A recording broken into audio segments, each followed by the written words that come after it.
I want to talk to you about the USPS Enhanced Click and Ship, and this is a full guide of this application. So here's a guide I want you to pay attention to. I want to first talk about the customer information, okay? So who should really use the Click and Ship application this year? Well, all kinds of users, by the way. So Click and Ship is actually a convenient application for residential and small business customers to actually do a lot of things. For instance, you can create postage labels online. You can easily print domestic Priority Mail Express, Priority Mail, and USPS Ground Advantage shipping labels, okay? And when you think about the enhanced click and ship, I want you to think about efficiency. So with just a few clicks, you can set shipping preferences and print postage labels from your home or office, okay? All you need to do is actually a free USPS.com residential or business account. You need a computer, and you also need a standard printer. In terms of printers, you don't need to have a specific make or model, okay? Every printer is actually compatible with enhanced USPS click and ship. And so if you don't have a printer available, you can actually check out the USPS label broker option. Pretty good also. So click and ship, the enhanced click and ship can be used with the following products. I'm going to put this on the screen. So USPS Ground Advantage. So here you have a first class package international service. You have Priority Mail International. So that's Priority Mail International. And click and ship is actually not available for the following products. You have first class mail. So first class mail international. And also for certain package services. So it's one of those things where sometimes people get it confused when they think about enhanced click and ship.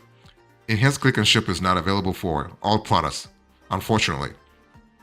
In terms of printer, laser printer or high quality inkjet printer, actually using black ink is actually good. You can also purchase self-adhesive labels. And for inkjet printers, 600 dots per inch DPI are actually recommended. And in terms of benefits, you are able to save trips to the post office, and you can save time looking up recipients. So that's pretty good. And you can maintain a record of your shipments. So shipping history actually provides you a detailed history of both your domestic and international transactions and paid online shipping labels for the last 6 months. So that's really good. You also have you can request next day pickup of your items at no charge, and so that's really fantastic.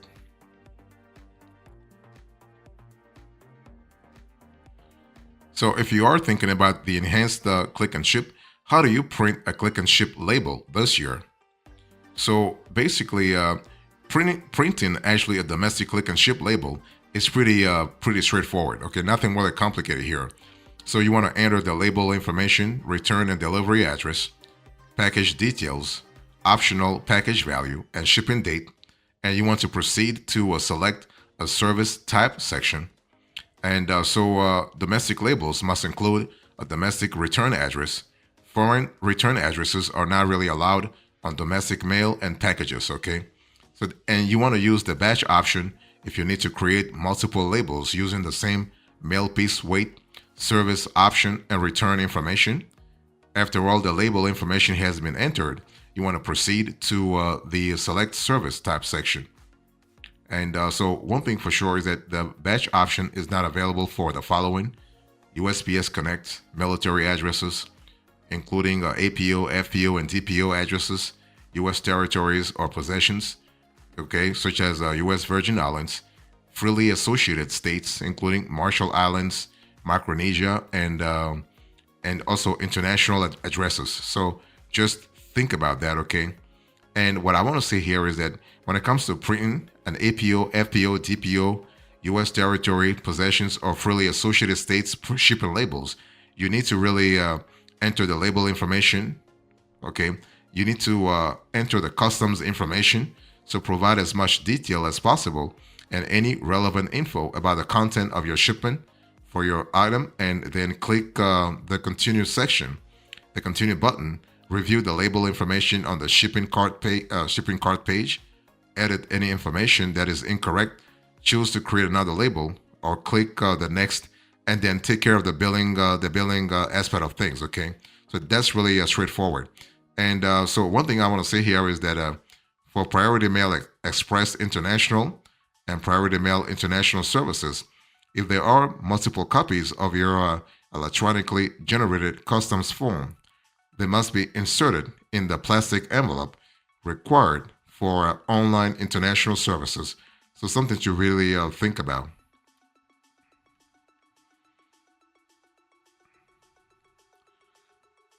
Next, I want you to think about enhanced click and ship. How do you manage the address book? How do you really take care of that? And so your click and ship address book can actually store up to 5,000 addresses. Can you imagine that? 5,000. That's pretty good. And you can import any number of new addresses until your address book reaches that limit. So the enhanced click and ship address book would allow you to add contacts to your new or existing address groups or subgroups.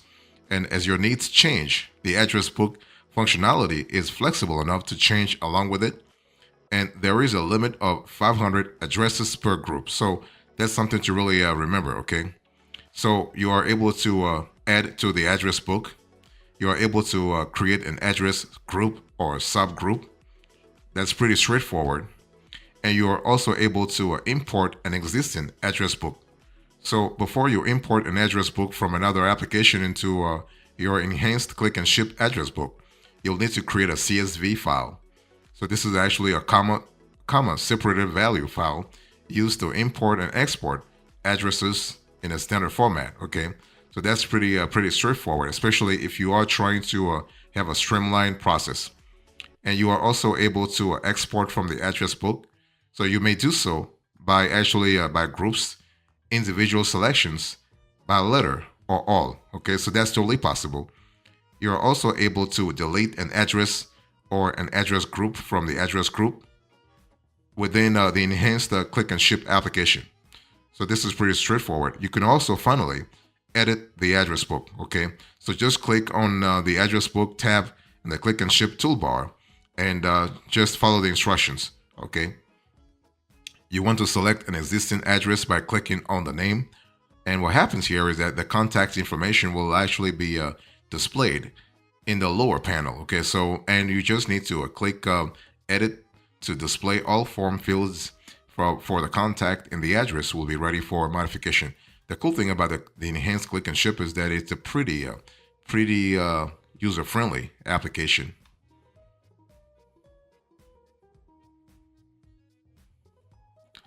Next, I want to talk to you quickly about the click and ship refunds. So if you are thinking about UPS enhanced click and ship, the refunds are really important.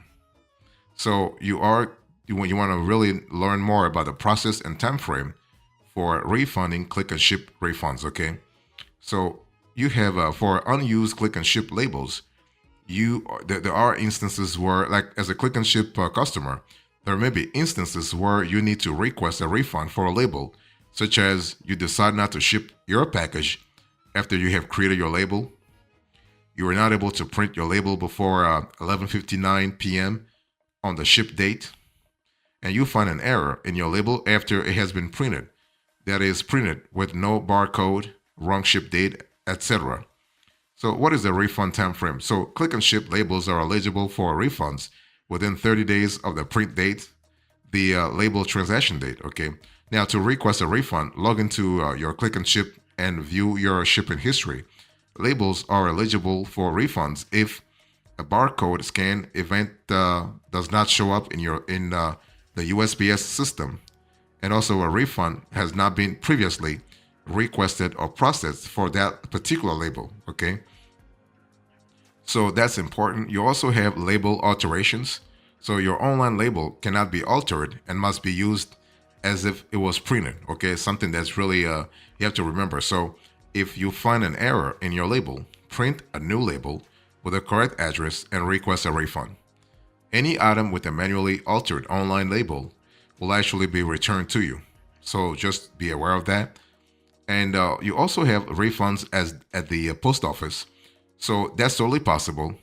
So you have Priority Mail Express service refund. So click and ship customers are eligible for a service related refund if Priority Mail Express was actually purchased and is listed on the label. You must actually go to a post office facility to request a service related refund.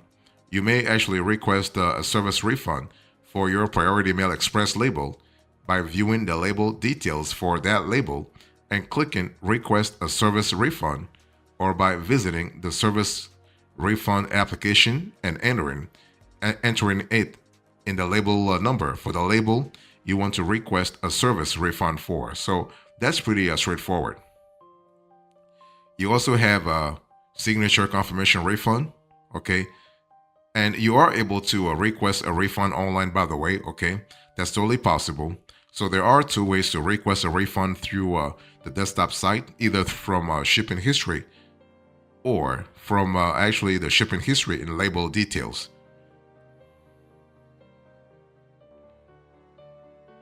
So when you think about the enhanced click and ship guide, I want you to really talk quickly. I want to talk to you quickly about the shipping history. So because that's where everything happens here. So the click and ship shipping history.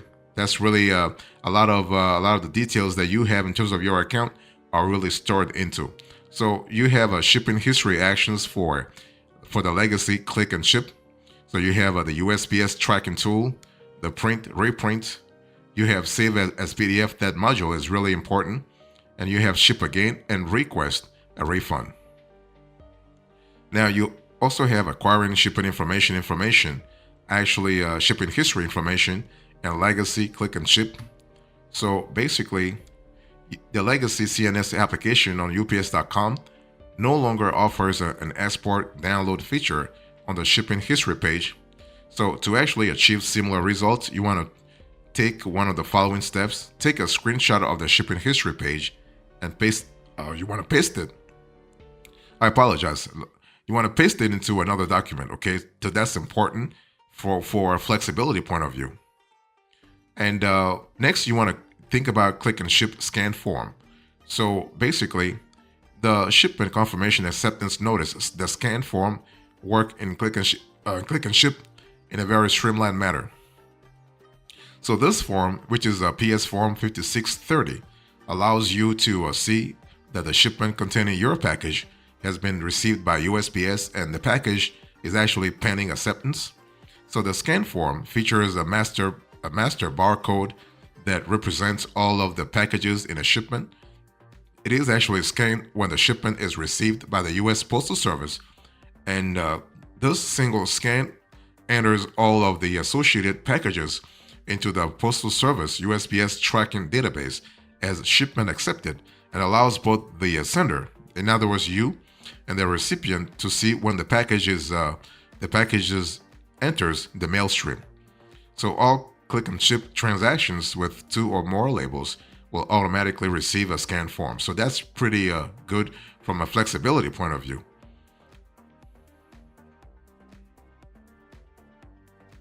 So if you think about the USPS Enhanced Click and Ship Guide, think about having a USPS.com account. Okay, if you have a USPS.com account, really you are streamlining the process even further, okay? So to create an account, you really have to follow the procedures that USPS.com has. Just hover over the register signing link on the gray header at the top of the home page and click sign up now. Pretty straightforward. Select personal account. Don't select business account. Select personal account and you click continue. You want to enter a username and then click check this name to check if this username is available. If it's not available, the system will provide recommended usernames that are available. And you want to choose a desired password and enter it, and just follow the rest of the process. Really straightforward. And you are also able to create a business account on USPS.com. So instead of choosing personal account, choose business account, okay? And you're able to manage your accounts actually in a pretty straightforward manner. So you can also, you are able to have a two-factor authentication, so you can activate 2FA, two-factor authentication, so which is really great because you have an optional security feature for accounts, okay? So what happens here is that the USPS will send you an SMS text message to your mobile phone number after successfully entering your username and password. And the message will contain a 6-digit access code, which must be successfully entered to complete the login process. So that's really good. You are able to do other stuff also. You can have account recovery through your USPS.com account. You can add saved payments. You can add a contact to the address book, and you can find information on previous orders, okay, through the activity history. So that's kind of cool from a flexibility point of view. As you can see on the screen here, I'm showing you the account history. You can also modify a hold mail, redelivery, schedule a pickup, or a premium forwarding service order from activity history. You can cancel a hold mail or schedule a pickup order from activity history. You can cancel a premium forwarding service order from activity history, and you can also update your email preferences. Let me give you a few extras here. So what forms of payments are accepted? If you think about the USPS enhanced click and ship, okay? So basically you have all kinds of forms of payments, okay? Now, one thing for sure, there are some forms of payments not accepted on USPS.com. So checks, money orders, and travelers or cashier's checks are not accepted. Now, the forms of payments that are accepted, you have PayPal, you have Virtual MasterCard, you have Visa, MasterCard Discover, American Express, you have Apple Pay, and you have Click to Pay. You have debit cards, okay, so that's really good. So, and you can use the credit cards at retail all the time, not a problem, okay? So that's really good. Now, the post office will only accept checks when photo ID is presented. So only the following are acceptable photo IDs. So a valid state-issued driver's license, a state-issued non-driver identification, passport, military ID, other U.S. government-issued identification must have the customer's picture and signature. And also, social security cards are not acceptable identification. Okay, so that's important to remember. So basically, if you're looking for flexibility, you want to look for that sort of payment processes. Okay, that's important.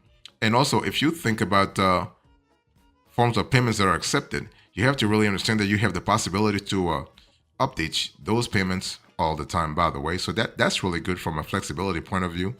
And also, one thing I want to say here is that you also have the ability to go into your shipping history to change the things as you actually see fit. Okay, that's really important from a flexibility point of view.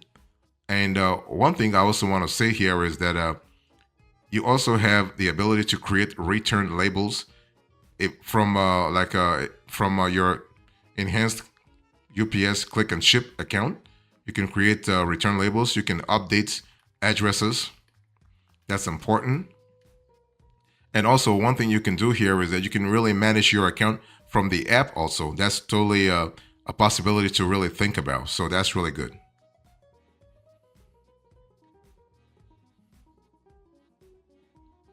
So in conclusion to this conversation, I spoke to you about the USPS click and ship, enhanced click and ship. I gave you the guide and the extras, and now the conclusion. Thank you so much. God bless you. I'll see you next time. Until then, remember, stay marvelous.